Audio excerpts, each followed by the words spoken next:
আপনারা জানেন যে দিনভর এক ধরনের উত্তেজনার মধ্য দিয়ে ঢাকা বিশ্ববিদ্যালয়ের যে কোটা বিরোধী আন্দোলনের যে শিক্ষার্থীরা ছিলেন তারা এই হলে অবস্থান করছিলেন। তবে এই মুহূর্তে যেহেতু সকালবেলা সিনেটের একটি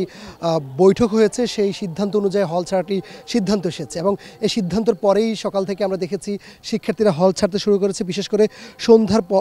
বিকেল থেকে সন্ধ্যা পর্যন্ত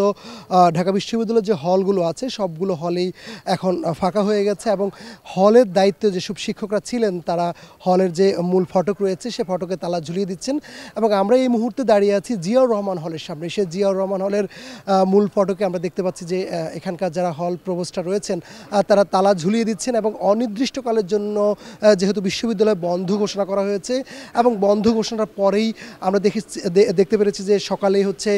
বিশ্ববিদ্যালয়ের যে সিনেট রয়েছে সেই সিনেটের যে বৈঠক অনুষ্ঠিত হয়েছে সেখানে সিদ্ধান্ত হয়েছে হল বন্ধের। এবং এরপর থেকে আমরা দেখেছি যে শিক্ষার্থীদেরকে হল ছাড়তে দেখেছি এবং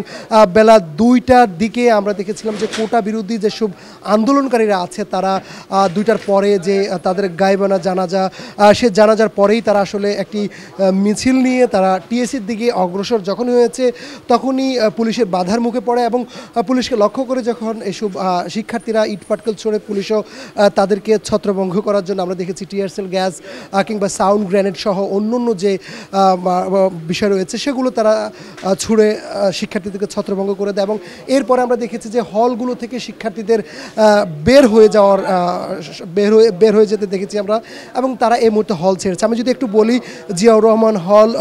সার্জেন্ট জহিরুল হক হল, বঙ্গবন্ধু হল থেকে শুরু করে যে হলগুলো আছে সবগুলো হলের শিক্ষার্থীরা এই মুহূর্তে হল ছেড়েছে এবং হল ছেড়ে তারা যেখানে যাওয়ার তারা চলে গেছেন। তবে যেহেতু রাতে হল ছেড়েছে, আমরা যতটুকু জেনেছি যে শিক্ষার্থীরা আশেপাশে যেসব আত্মীয় স্বজন রয়েছে তাদের বাসা বাড়িতে হয়তোবা আজকে উঠবেন এমনটি তারা বলেছিলেন এবং আগামীকালকে তারা ঢাকা ছাড়বেন। আর আজকে যারা ঢাকা ছাড়ার সুযোগ রয়েছে তারা ঢাকা ছেড়ে দিবেন। তো আমরা সব মিলে যদি একটু বলার চেষ্টা করি যে এই বিশ্ববিদ্যালয়ের যে গত কয়েকদিন যাবৎ যে আন্দোলন চলছে কোটা সংস্কারের দাবিতে, বৈষম্য ছাত্র আন্দোলন, তারা আন্দোলন গড়ে তুলেছে এবং রাস্তা অবরোধ থেকে শুরু করে বিশ্ববিদ্যালয়ের বিক্ষোভ এবং বিক্ষোভের পরে টানা সংঘর্ষের ঘটনা ঘটেছে এবং সংঘর্ষের পর ইউজিসির পক্ষ থেকে যে বিশ্ববিদ্যালয় বন্ধের ঘোষণা দিয়েছে, এরপরে বিশ্ববিদ্যালয়ের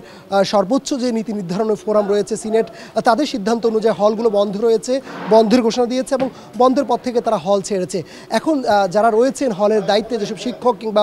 কর্মচারীরা রয়েছেন তারা হলে তালা ঝুলিয়ে দিচ্ছেন, সিলগালা করছেন এবং সিলগালা করার মধ্য দিয়েই